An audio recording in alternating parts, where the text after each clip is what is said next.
Thanks for coming. Yes, of course. Thank you for inviting me and having me. And yeah, thanks for being my friend. Cheers. Cheers. We have Hugo here as well. Yes, He's going to be here. an inspiring presence. Yeah. So, what's up? What's new? Nothing. Actually, that's not true. Everything. Just consistently rolling with the punches and evolving what it means to be me and what it means to exist in the landscape of media and art. Yeah. What'd you listen to on the drive over here? On the drive over here, I was listening to OK Lou, her album Choke Enough. Probably one of the albums I've listened to the most this year. Very cool. What kind of music is it? It is like, I would say, bedroom pop, bedroom synth pop. Very, very bubbly and dancey, but minimalist and moody and emotional. Very cool. So the other day you were asking me, so we were talking about Spotify and the nonsense Right. of Spotify. And you asked me if I was on SoundCloud often. Yes. You were saying how all I have to do is get on SoundCloud and go to like a Discover playlist and I'm going to find something that I like. Yeah. Did you find this person through that mode, or where did you find this person? No, so actually I found them through NTS Radio. They put me on by kind of featuring her. I think they did like a collab release for her album. But actually a lot of the artists that I gravitate towards I found through NTS. But I really, really love NTS, their initiatives, the art that they put up, and also just the medium of like listening to mixes and stuff as opposed to like individual songs and albums. I'm much more inclined these days to listen to a mix, Right. and have someone curate something. Exactly. Somebody, like someone out there curate something for me that I can listen to, because the algorithms just don't get it. The algorithms aren't doing it. No. And the other day I was trying to find new music, and every playlist that I had already made, I would go to the recommended. Yeah. And it kept recommending the same songs. Right. Time after time. It was the same, like Bad, Not Good. Yeah. And like the internet. And I thought, I was under the impression all these playlists I had were different vibes. Mm-hmm. But Spotify was like, nope, they're all the same vibe. No, yeah. Spotify definitely has like a soulless algorithmic way of suggesting music. And yeah, it's definitely perceptible when like you try doing stuff like that.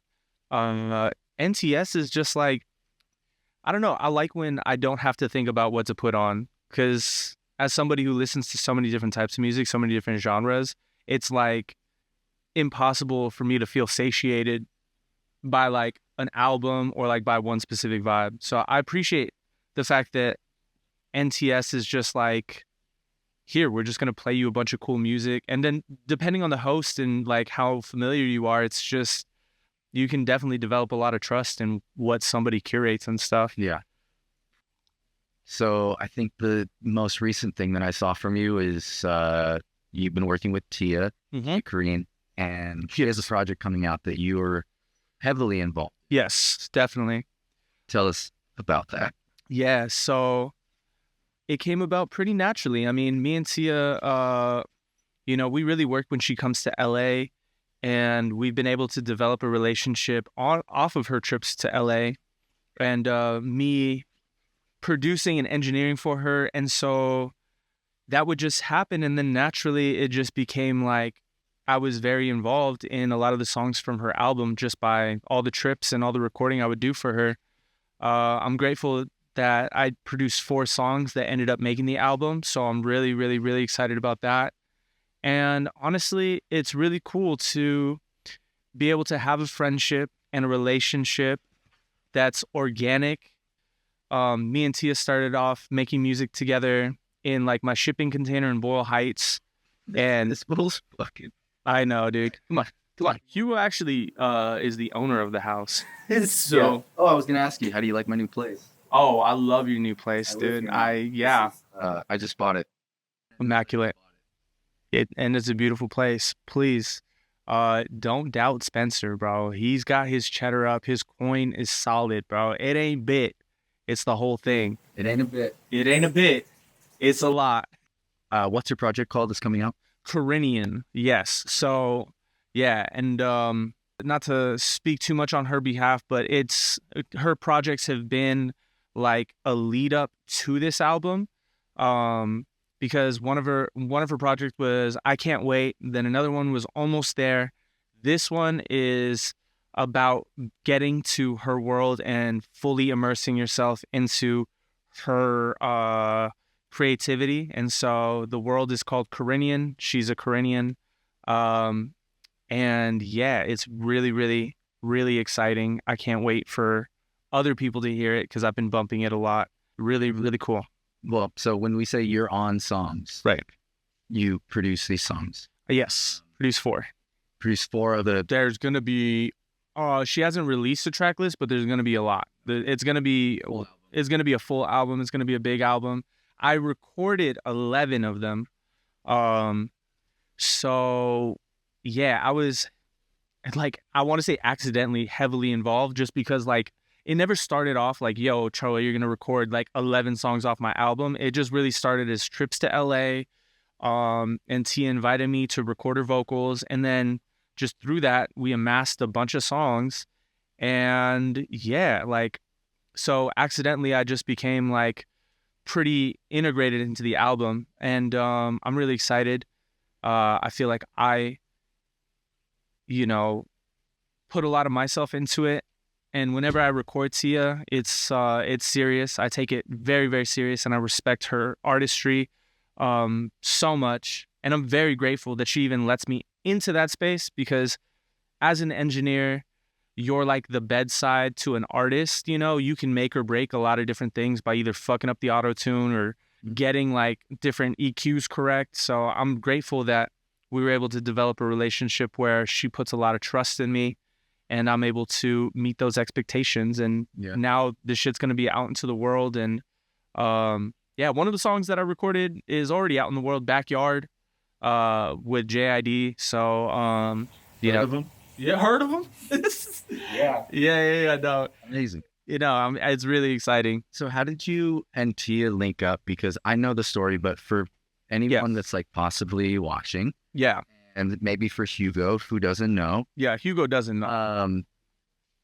I feel like it's just a lesson in consistency and not being too proud to reach out.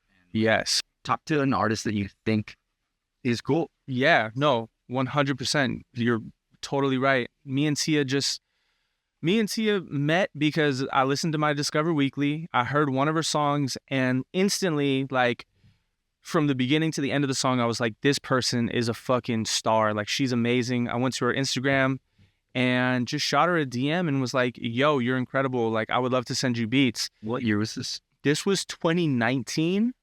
Yeah, 2019. And she probably had like, I don't know, like 14,000, maybe 15,000 followers at the time.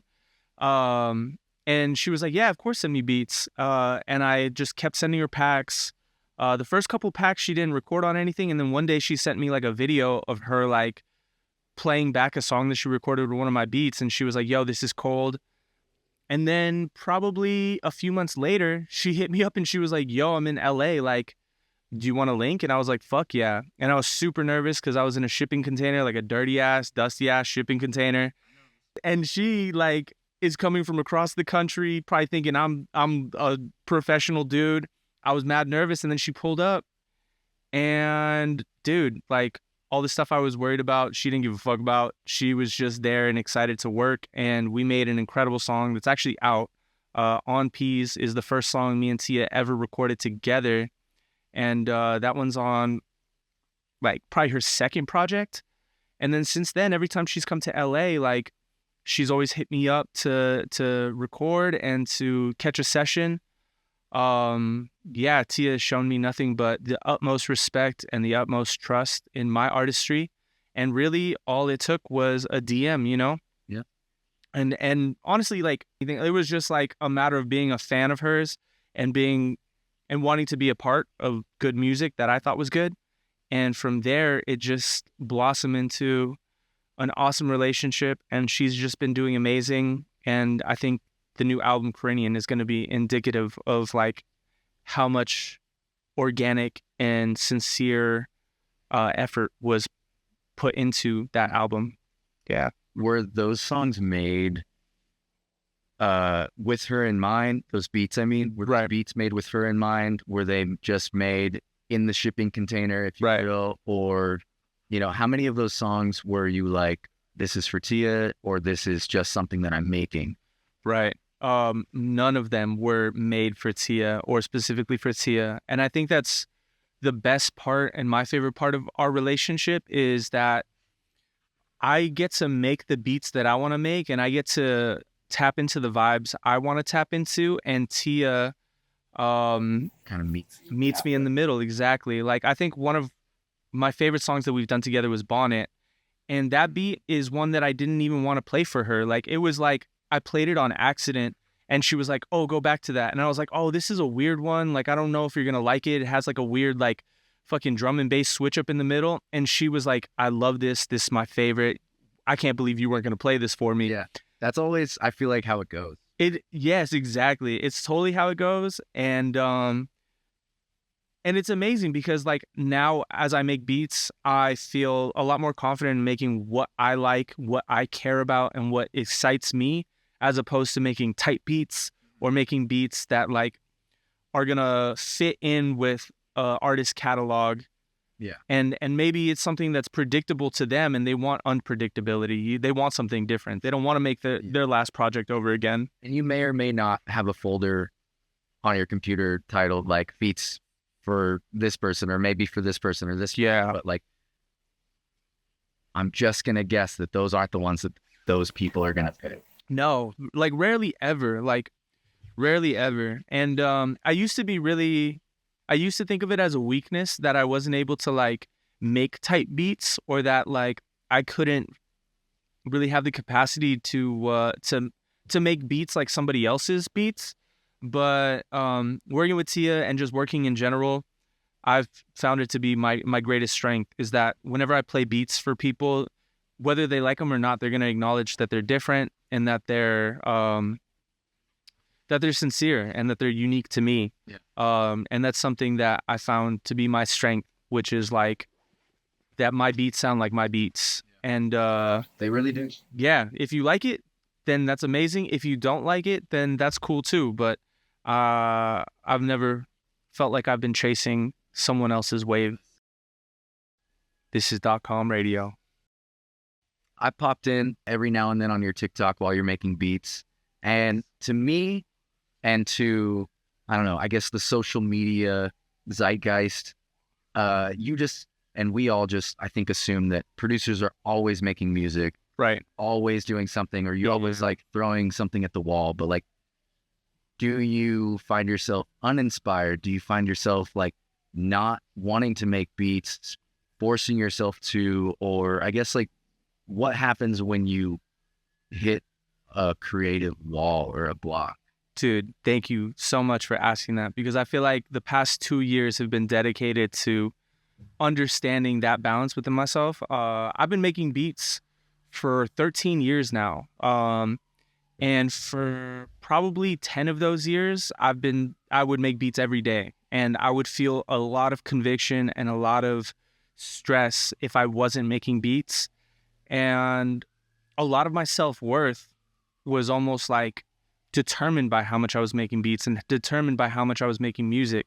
And only recently have I stepped into a place where I feel a lot more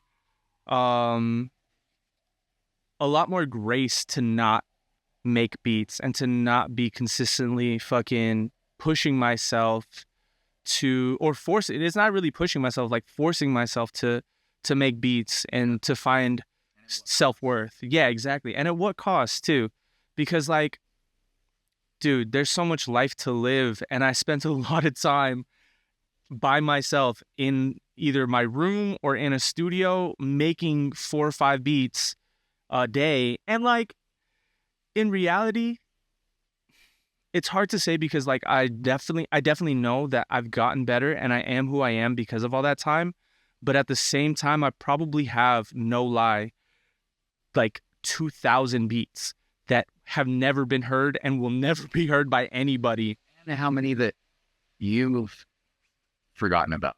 Dude, so many. I think any artist could relate to the fact that it feels like a tragedy, although it's not. But there's definitely beats where I had a lot of high hopes for that without noticing, like time just marched on and those beats are like irrelevant now and they're unusable. Like it's just, sure, you could go back and you could like reprogram things or remix things and stuff, but it's like, for me, I'd rather just start something new and something that I'm connected with now.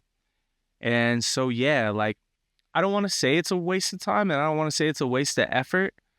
But I think it definitely takes a special perspective to understand what the point of all that was. Yeah, it's getting shots up and practice and exactly. It is, but it can feel, because it's like you're making like art and you're making like individual pieces, it can feel like you wasted materials or you wasted things, like, but it's not. It's never that.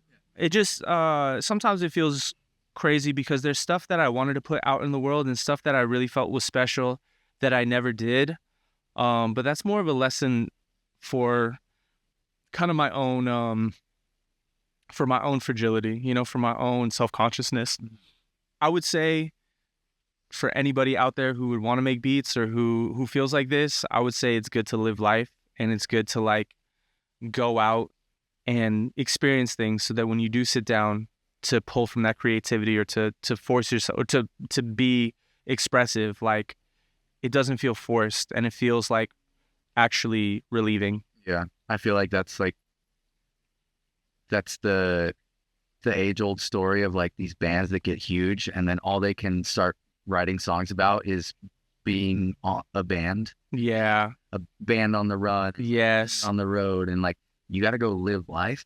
Yeah. To make music that's going to connect with people. So what, when you do step away from the computer, from producing, what are those things that inspire you? I would say people and my own,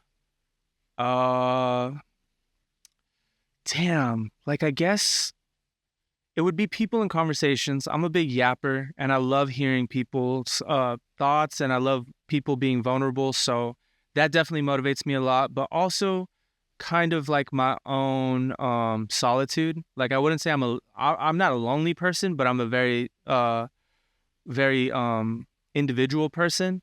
And so I guess just like sitting with my own thoughts kind of helps me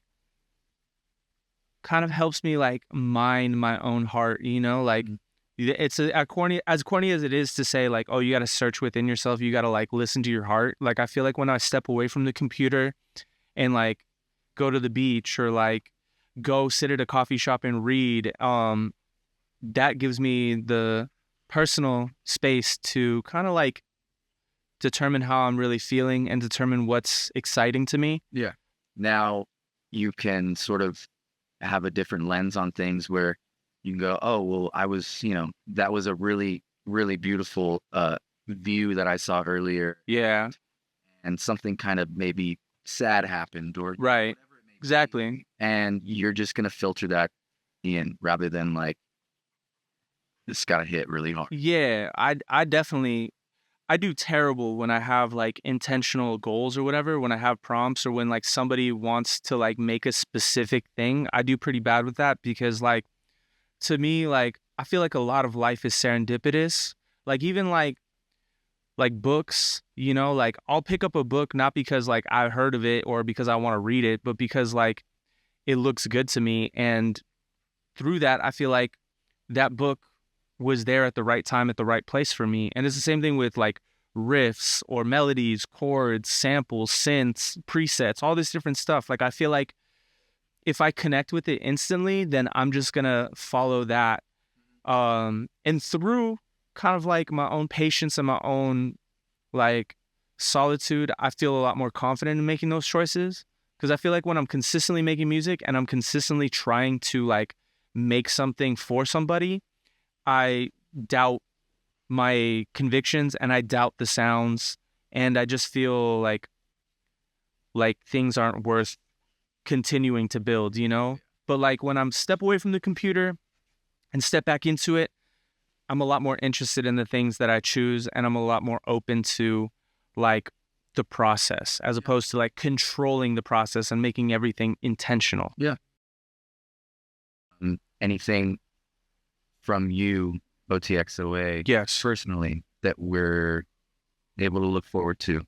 Yes, definitely. I have consistently put out like my own independent projects that I've like been able to have my friends join in on, and different artists that I'm working with.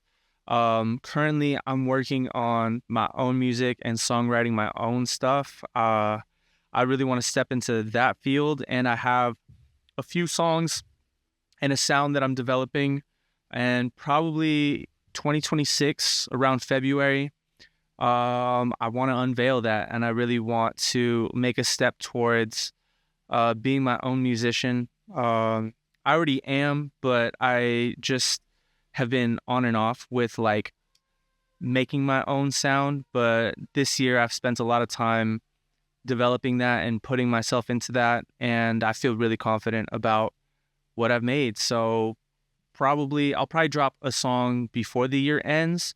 But definitely at the beginning of 2026, I have like, I know this dude. What? So cute.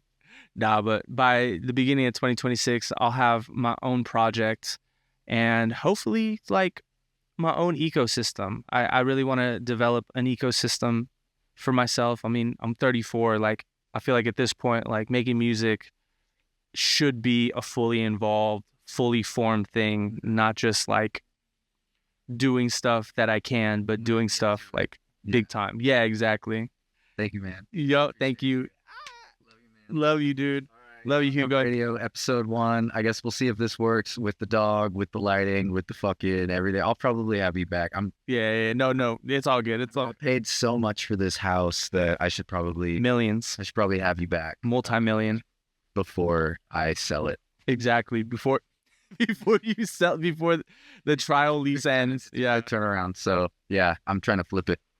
Yo, Peace. peace.